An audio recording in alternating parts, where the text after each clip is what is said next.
Hormuz প্রণালী বন্ধের ঘোষণার পর বিশ্বজুড়ে জ্বালানি বাজারে তীব্র অস্থিরতা দেখা দিয়েছে। যুক্তরাষ্ট্র ও ইসরায়েলের সঙ্গে ইরানের সংঘাত শুরু হওয়ার পর তেহরানের এই পদক্ষেপ বৈশ্বিক অর্থনীতিতে তাৎক্ষণিক প্রভাব ফেলেছে।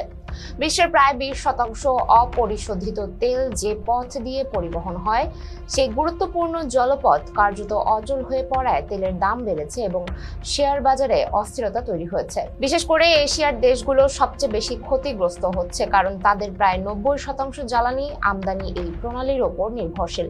জ্বালানি সংকট মোকাবেলায় বিভিন্ন দেশ ওয়ার্ক ফ্রম হোম চালু, কর্মসপ্তাহ কমানো এবং শিক্ষা প্রতিষ্ঠান বন্ধের মতো পদক্ষেপ নিয়েছে। চীনেও জ্বালানির দাম বেড়ে সাধারণ মানুষের জীবনে চাপ তৈরি করেছে।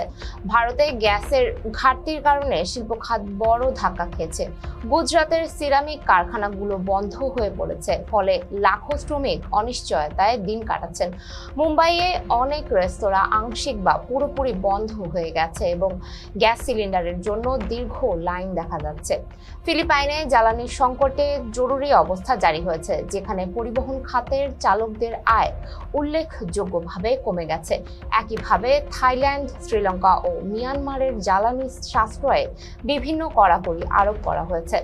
দূরবর্তী এই সংঘাতের প্রভাব যে সাধারণ মানুষের দৈনন্দিন জীবনে গভীরভাবে পড়েছে তা স্পষ্ট।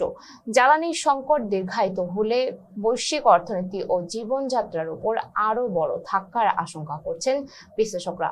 এতক্ষণ সঙ্গে ছিলাম আমি সুমাইয়া হক তন্নি। ফেসবুকের সাথে থাকার জন্য ধন্যবাদ।